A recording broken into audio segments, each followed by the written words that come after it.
सामंतशाही म्हणजे काय बघूया आपण. इसवी सनाच्या 5व्या शतकामध्ये रोमन साम्राज्य लयास गेले. त्यानंतर युरोपात प्रभावी अशी मध्यवर्ती सत्ता राहिली नाही. परिणामी या काळात लोकांना आपल्या जीविताची व मालमत्तेबद्दलची असुरक्षितता वाटू लागली. इसवी सनाच्या 8व्या शतकात सम्राट शार्लमनने आपल्या प्रभावाखाली युरोप संघटित करण्याचा प्रयत्न केला. शार्लमनच्या मृत्यूनंतर त्याने निर्माण केलेल्या साम्राज्याचे विघटन झाले आणि पुन्हा मध्यवर्ती सत्ता दुर्बळ झाली. या परिस्थितीचा फायदा ठिकठिकाणच्या प्रदेशातील सामंतांनी घेतला. सामंत म्हणजे सरदार. सामंतांच्या प्रभावाखाली युरोपात एक नवी व्यवस्था अस्तित्वात आली. तिला सामंतशाही असे म्हणतात.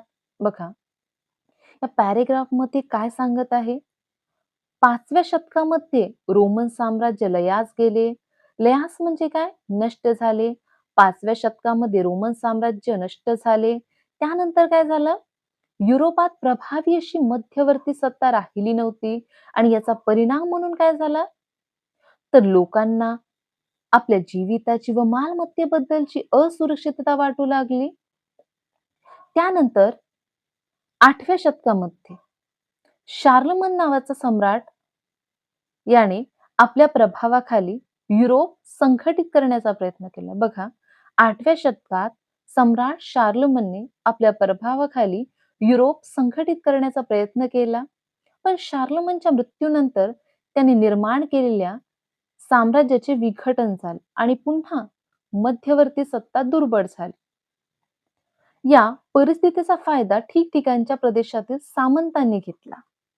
बघा, या परिस्थितीचा फायदा कोणी घेतला? सामंतांनी घेतला. आता सामंत म्हणजे काय? सामंत म्हणजे सरदार. सम्राटांचे सरदार यांना सामंत असे म्हणतात आणि या सामंतांच्या प्रभावाखाली युरोपात एक नवी व्यवस्था अस्तित्वात आली. तिला सामंतशाही अशी म्हणतात. बघा, सामंतशाही म्हणजे काय? सामंतांच्या प्रभावाखाली युरोपात एक नवी व्यवस्था अस्तित्वात आली. तिला सामंतशाही असे म्हणतात. सामंत म्हणजेच काय? सरदार. सरदारशाही असंही आपण एक लक्षात राहू देऊ शकतो. हे लक्षात राहू दे, महत्वाचं आहे. समोर बघूया.